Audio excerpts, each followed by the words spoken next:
Yeah, yeah. You know I love to see you shine that light. I put that love in every rhyme I write. You and I, we ride side by side, so keep shining, y'all, keep shining. Yeah, you know I love to see you shine that light. Yeah, even when you gotta fight those fights, it's like that struggle make you twice as bright. So keep shining, my dude, keep shining. Come on. Yo, what's up, YouTube? Back at it with another video on today. You know what we do on the channel. We talk nothing but prospects. We talk NFL. We talk college. We talk Detroit Lions. We talk high school. We do it all, guys. So definitely, man, tell a friend to tell a friend about Raw Podcast. Definitely. We're going to get right into another prospect on today. Been wanting to talk about this guy, but I've been so busy. But I finally get a chance to talk about this kid on today.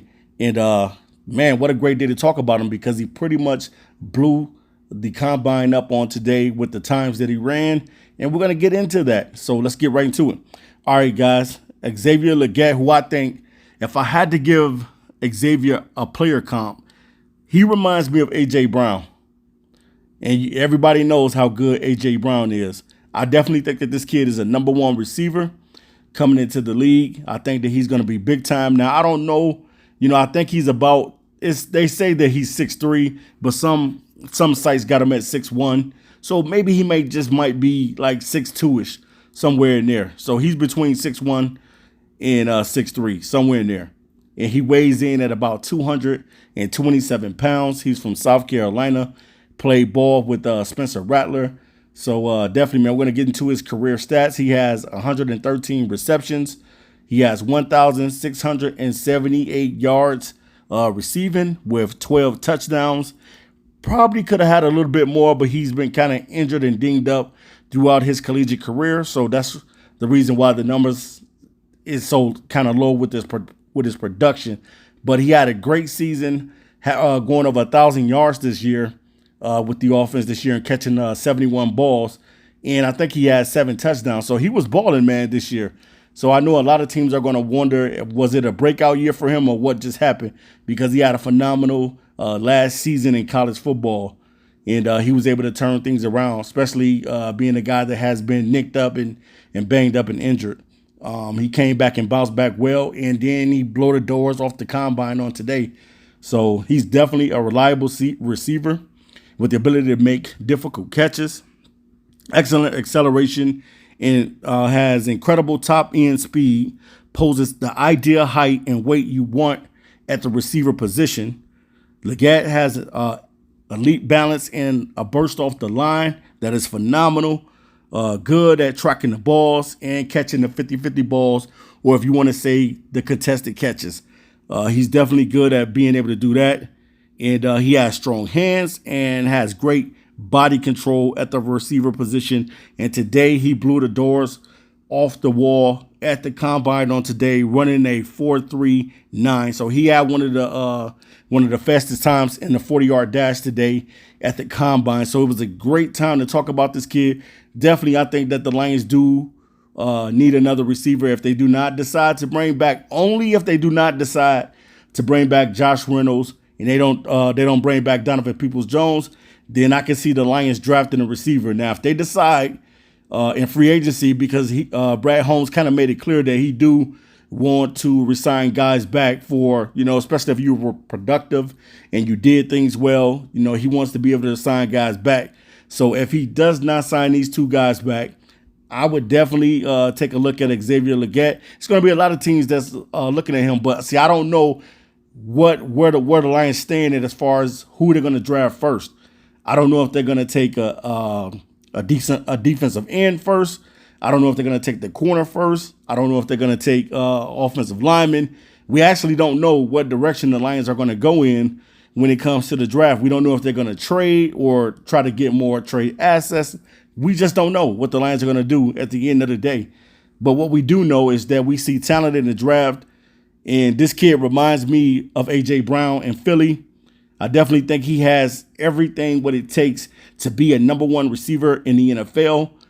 He has, especially having that great body control, the acceleration, great and reliable hands, being able to get open. And that's one thing. If you can get open in the NFL, man, you're going to be a dog. The name of the game in football is being able to get separation from your guy. There's not that many guys that can create separation for themselves. But if you're a guy that can create some separation for yourself, man, you're gonna come into this NFL league and you're gonna straight up eat. And I think that Xavier, by his speed, having that top end speed that Xavier has, I think that can go well with a lot of ball clubs. Definitely, I think that the Lions do need a number one receiver. I don't know if they're going to make J-Mo the number one receiver. I'm not sure, because when you draft a guy like that you draft a guy 12th overall in the first round, normally that's a first receiver. So maybe they got intentions on making him the number one receiver. I just don't know how the Lions want to do it. You know, a lot of people say that he's the number 2 receiver right now to Amon-Ra St. Brown, who is definitely going to get paid, and rightfully so. He should get paid.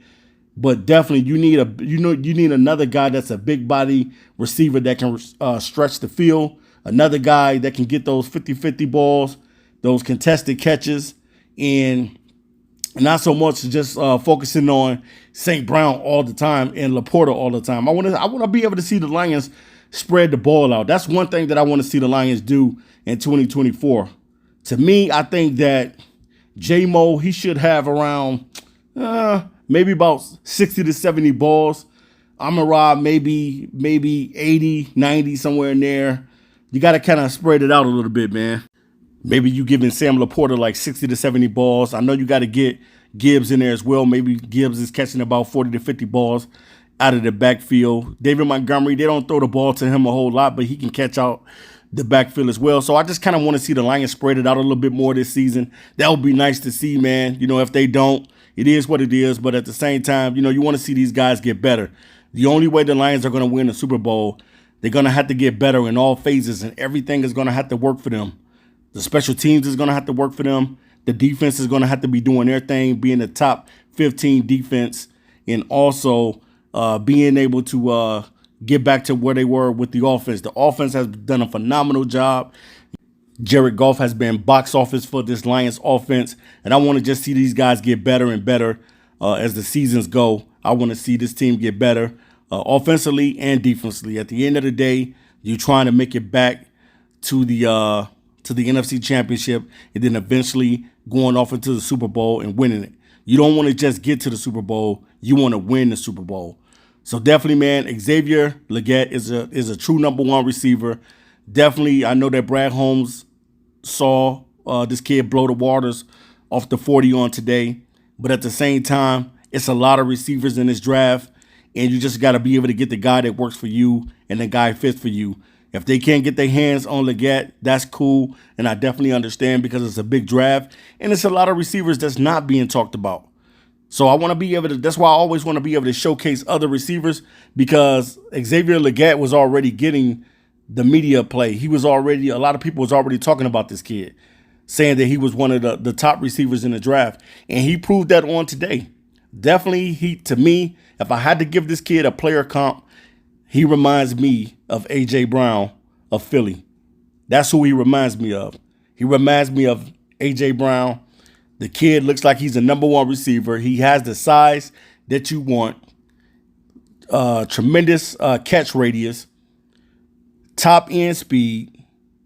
Big body frame for a receiver. That's something that the Lions need. They need a bigger receiver on this team. You need to get a bigger receiver on this team. Amon-Ra is cool, and J-Mo is cool as well, but you need a big body guy to be along with those guys as well. All right, guys, I'm out of here. Until next time, make sure you hit that subscription button, subscribe to the channel. Peace. Yeah. You know I love to see you shine that light. I put that love in every rhyme I write. You and I'll be right side by side, so keep shining, y'all. Keep shining. Yeah, you know I love to see you shine that light. Yeah, even when you gotta fight those fights, it's like that struggle make you twice as bright. So keep shining, my dude, keep shining, come on.